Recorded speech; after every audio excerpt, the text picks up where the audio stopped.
इस लेक्चर में हम लोग बात करने वाले हैं न्यूटन का थर्ड लॉ। पिछले लेक्चर में हम लोग सेकेंड लॉ को कंप्लीट किए थे, इसमें हम लोग थर्ड लॉ को कंप्लीट करेंगे। चलिए शुरू करते हैं। मैं हूं के कश्यप और प्यारा चैनल आपका IQ कश्यप का।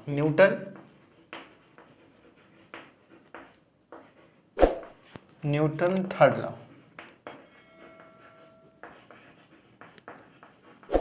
ठीक है।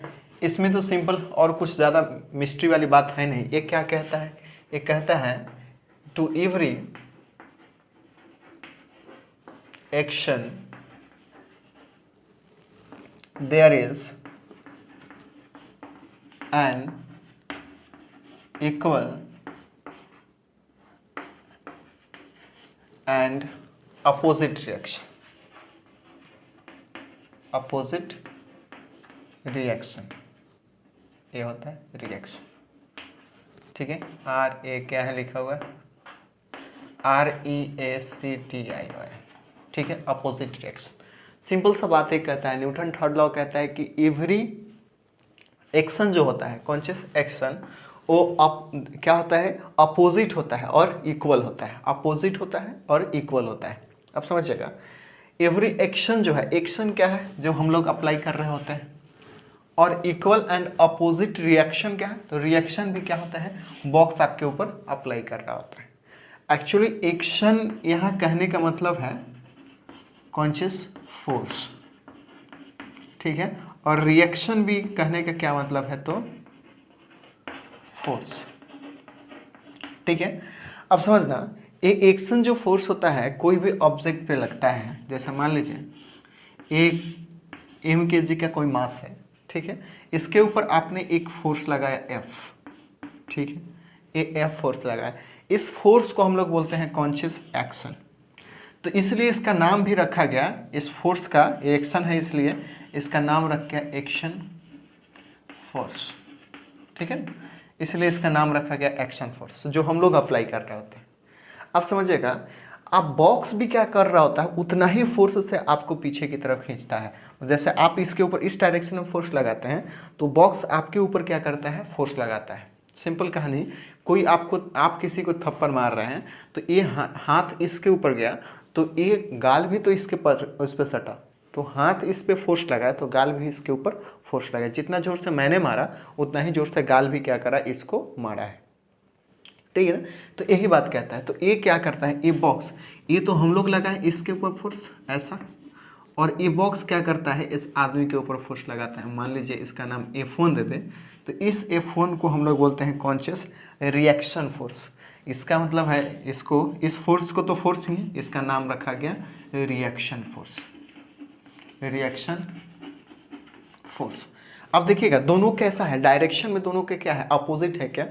F और F1 क्या है? अपोजिट है एक दूसरे के, ठीक है। एक अपोजिट है। जैसे ही इस पे मैंने फोर्स लगा तो उधर से लगाया तो ये अपोजिट है, इसलिए अगर F प्लस में लेंगे, प्लस F लेंगे तो F1 खुद ही क्या हो जाएगा? -1 हो जाएगा, क्योंकि ये वेक्टर क्वांटिटी है तो यहाँ पे बहुत ज़्यादा मायने रखेगा प्लस और माइनस फोर्सेस, ठीक है। अब समझिएगा, थोड़ा सा दिमाग अगर लगाएं, ये फोर्स तो इतना ही बात कहता है कि अगर इतना लग गएगा तो क्या होता है? ये ऑब्जेक्ट क्या होगा? उतना ही फोर्स हमें लगाता है।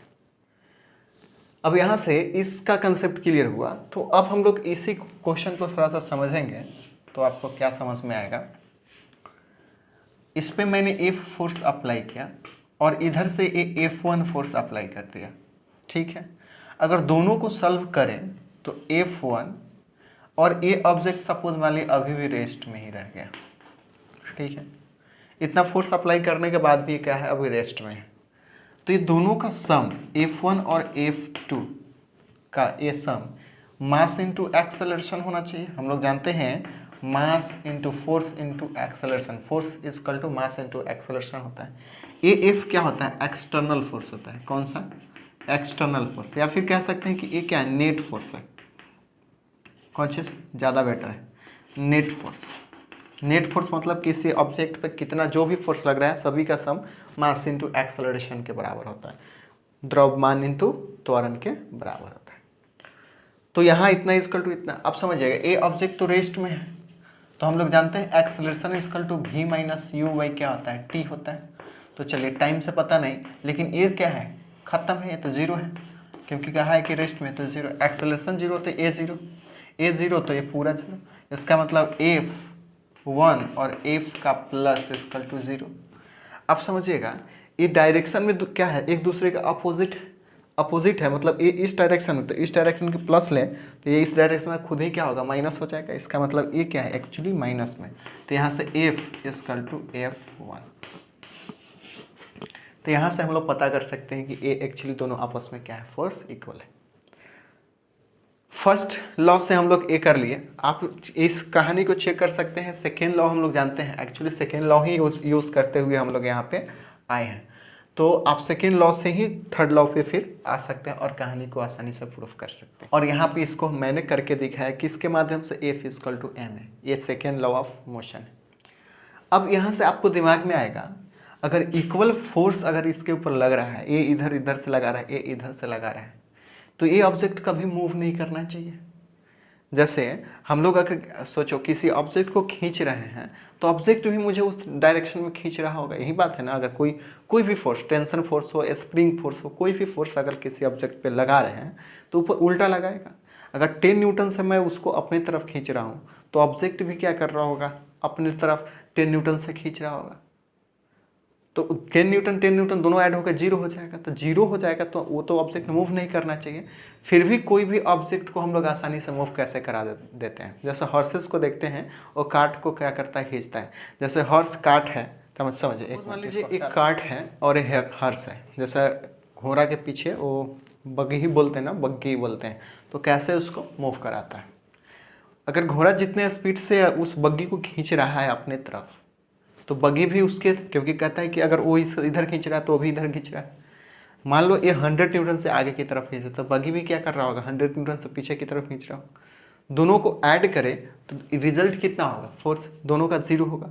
हम लोग को पता है कि अगर ये ऑब्जेक्ट इमेजिन करना, ये फोर्स अगर इस पे लगा रहे हैं, अब ये क्या कर रहा है, उल्टा ये बॉक्स क्या कर रहा है, एम मास है, ये उल्टा इस डायरेक्शन में एफ फोर्स लगा दे रहा है। ठीक है, तो एफ फोर्स इसमें लगाया और उल्टा एफ फोर्स लगाया, तो दोनों आपस में क्या हो गया, सेम है।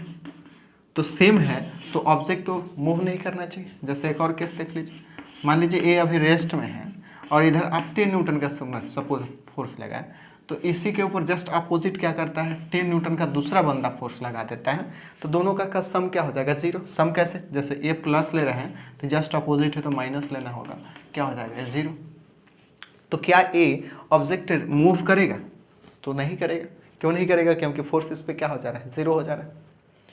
उसी तरह ये बग्गी है, इमेजिन कर लीजिएगा, ये बग्गी है और यहाँ पे क्या है, घोड़ा, कुछ ऐसा घोड़ा। ए इसको क्या कर रहा है, एक स्ट्रिंग के माध्यम से इसको खींच रहा है इस डायरेक्शन में। तो घोड़ा को भी ये क्या कर रहा है, ये इसको इधर की तरफ खींच रहा है, कितना, उतना ही फोर्स लगा के। तो क्या है, इस केस में दोनों अगर इक्वल फोर्स है तो क्या इसको मूव करना चाहिए, घोड़ा और इसको मूव करना चाहिए, तो नहीं करना चाहिए। ठीक है, लेकिन फिर भी मूव करते हैं। क्यों करते हैं, रीजन सिंपल सा है होगा। याद रखने की ये बात है कि यहाँ पे ऑब्जेक्ट जो है दो है। ऑब्जेक्ट क्या है, दो है। ये एक्शन, ये अगर मान लीजिए एक खींच रहा है, तो इसको अगर एक्शन फोर्स हम लोग ले रहे हैं, एक्शन फोर्स, वो किसके, इस बग्गी पे लग रहा है। और ए फोर्स, ये क्या है, रिएक्शन फोर्स, ये किस पे लग रहा है, तो ये हॉर्स पे लग रहा है। किस पे ऊपर, हॉर्स के, घोड़ा के ऊपर लग रहा है। तो यहाँ पे ऑब्जेक्ट क्या है, ऑब्जेक्ट दो है। अगर ऑब्जेक्ट दो हो तो आसानी से हम लोग मूव कर सकते हैं। यहाँ पे एक क्यों नहीं मूव कर पाया, क्योंकि एक ही ऑब्जेक्ट पे एक्शन भी लग रहा था, उधर से रिएक्शन लग रहा था। इसलिए यहाँ पे ऑप्शन है, इसको रिएक्शन फोर्स नहीं बोल सकते, क्योंकि ये अलग से कोई फोर्स लग रहा है। ये एक्शन लगाए हैं तो बॉक्स आपके ऊपर लगा रहा है 10 न्यूटन का फोर्स। तो देख रहे हैं आप यहाँ पे हैं, आप इसके ऊपर 10 न्यूटन का फोर्स अगर लगाओगे और ये बग्गी आपके ऊपर 10 न्यूटन का फोर्स लगा, तो यहाँ भी क्या हो जाएगा, प्लेस चेंज हो जाएगा। मतलब ये एक्शन किस पे, बॉक्स के ऊपर लगेगा और रिएक्शन आपके ऊपर लगेगा। तो ये क्या हो जाएगा, बॉडी चेंज हो जाएगा। और जब बॉडी चेंज हो जाएगा, एक ही ऑब्जेक्ट पे एक्शन और रिएक्शन फोर्स नहीं लगता है, इसका मतलब है कि वो आसानी से मूव कर लेगा, ठीक है ना। अगर यही एक्शन रिएक्शन एक ही बॉडी पे लगता है, इसी पे लगता है अगर 10 न्यूटन का इधर से 10 न्यूटन का इधर से, तो क्या होता है, आसानी से ये मूव नहीं करता। यहाँ पे ये एक्शन तो क्या कर रहा है, इसके ऊपर लग रहा है, लेकिन रिएक्शन ये इसके ऊपर लगा रहा है। तो ये एक्शन और रिएक्शन, ये इसको इधर की तरफ आसान से पुश कर लेगा और ये इसको आराम से पुश कर लेगा। अब इस बात पर भी डिपेंड करेगा कि मास किसका है, तो आसानी से मास जिसका ज़्यादा या फिर कम भी रहे, तो जिसका पावर ज़्यादा, एनर्जी ज़्यादा हो, तो आसानी से खींच लेता है।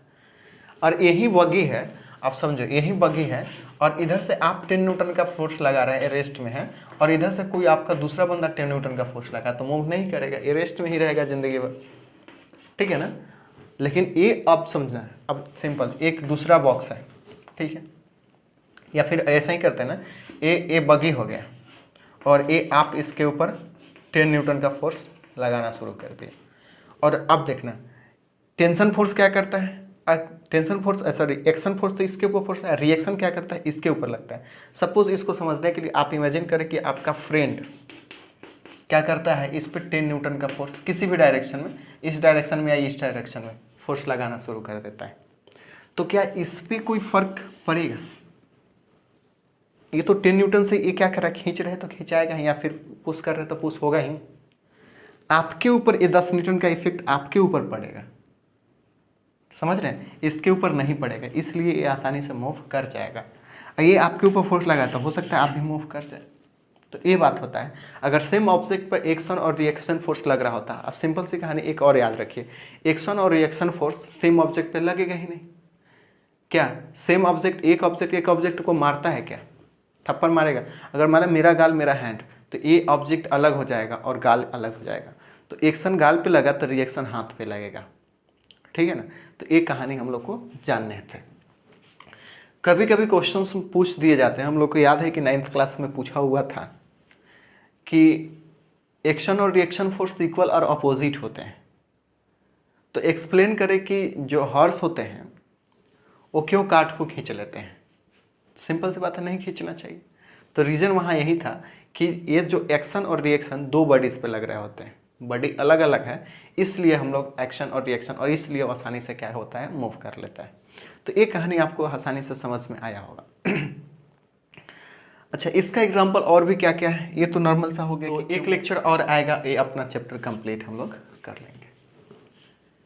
अब समझिएगा, इसको आप समझने के लिए ये फोर्स और इसका कंसेप्ट समझने के लिए देख सकते हैं। मान लीजिए एक लैंड है, या यहाँ पे ऐसा ऐसा वाटर है, वाटर में क्या है, एक नाव है, कोई बंदा नाव पे बैठा हुआ है ऐसा, और ये पैर फेंक करके इस पे आना चाह रहा है, ठीक है, पैर इस पे फेंकेगा और इस पे आना चाह रहा है। तो हम लोग देखते क्या है कि जब ये बंदा इसके ऊपर आता है, तो ये बगी जो है या फिर ये नाव जो है, ये इस डायरेक्शन में फोर्स लगा के इधर की तरफ क्या करना लगता है, मूव करने लगता है, और हम लोग क्या करते हैं, इस डायरेक्शन में मूव करते हैं, ठीक है। फोर्स इस डायरेक्शन में लगाते हैं और मूव करते हैं इस डायरेक्शन में। देखना, आप इसके ऊपर आते हो तो आप इधर की तरफ फोर्स लगा रहे हो, और रिएक्शन क्या होता है, ये नाव पीछे की तरफ चला जाता है, तो आप इस वाले फोर्स को आगे की तरफ, जो आपने फोर्स लगाया उसका नाम क्या है, एक्शन, और जो बगी के पर लगा, पैर के माध्यम से लगा या किसी भी माध्यम से जो फोर्स लगा, इस फोर्स को हम लोग क्या कहते हैं, इस वाले को कॉन्शियस रिएक्शन फोर्स, ठीक है। तो ये एग्जांपल। दूसरा आप बुलेट में देख सकते हैं, जैसे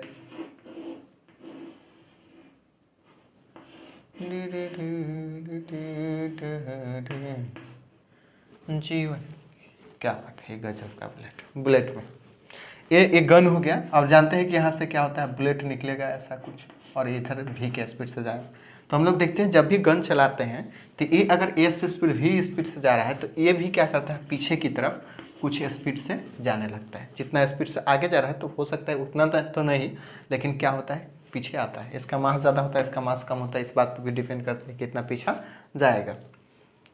तो यहाँ भी देखते हैं कि जितना फोर्स आगे की तरफ, ये क्या करता है, ऑब्जेक्ट आगे की तरफ मूव कर रहा है, इसका मतलब इसके ऊपर फोर्स लग रहा है आगे की तरफ। तो ए इससे निकले हैं, तो ए क्या होता है, पीछे की तरफ मूव करने लगता है। तो ये आगे की तरफ जो फोर्स इसको ले जाने के लिए, बुलेट को ले जाने के लिए जो फोर्स लगा वो एक्शन हो गया, और बुलेट क्या किया, इसके ऊपर फोर्स लगाया, उसको हम लोग रिएक्शन बोलते हैं, एफ को। तो ए एग्जाम्पल ये भी है। आप वहीं एक दूसरा भी सोच सकते हो, थप्पड़ वाला भी एग्जाम्पल आप ले सकते हो। ऐसा करके एक और देख लो, आप क्या करते हो, गाड़ी से या फिर मान लो ट्रेन ले लेते हैं, ट्रेन में से आप यहाँ पे हो और यहाँ से ऐसे उतरना चाह रहे हो, तो हम लोग क्या करते हैं, यहाँ से गए और यहाँ से आगे की तरफ जाते हैं।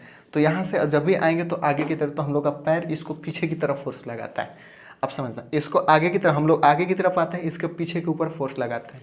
क्या इसमें इफेक्ट दिखता है, इसमें रिएक्शन फोर्स लगता है कि नहीं लगता है, तो एकदम लगता है। जब भी हम लोग यहाँ पे चढ़ के आगे की तरफ स्टेशन पे उतरने का प्रयास करेंगे तो हम लोग एक्शन फोर्स लगाएंगे स्टेशन की तरफ, और रिएक्शन क्या लगेगा, पीछे की तरफ। लेकिन इसका मास बहुत ज़्यादा होने की वजह से इसमें मूवमेंट दिखाई आपको नहीं देगा। क्या नहीं दिखाई देगा, मूवमेंट दिखाई नहीं देगा। जब मूवमेंट दिखाई नहीं देगा तो सिंपल सी कहानी है, लेकिन एक्चुअल उसके ऊपर फोर्स लग रहा होता है, हमको मूवमेंट से मतलब नहीं, ठीक है ना।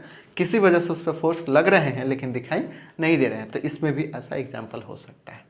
तो ऐसा करके बहुत सारे एग्जाम्पल आप देख सकते हैं।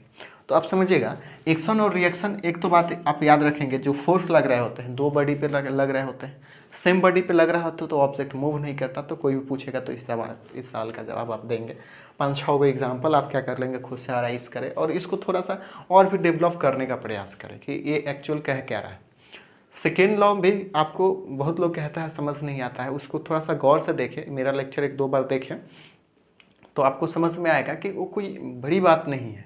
मतलब बड़ी बात मतलब समझना बड़ी बात नहीं, ऑलरेडी वो तो प्रूफ करना वो बहुत बड़ी बात है। उस चीज़ को खोजना, न्यूटन साहब खोजे तो बहुत बड़ी बात थी। लेकिन यहाँ पे जो थी ये सारी कहानी हम लोग को समझने के लिए बड़ा आसान चीज़ है, ठीक है। तो चलिए इसके बाद हम लोग कंजर्वेशन, उसके बाद पावर भी रह गया है, तो पावर और ये सारी कहानी, इम्पल्स वगैरह सब चीज़ हम लोग लेकर के आते हैं। देखते 1-2 लेक्चर या फिर एक ही में कंप्लीट कर लें, फिर मिलते हैं हम लोग जब तक नए वीडियोज़ के साथ। जब तक एंजॉय करें, पढ़ाई करें।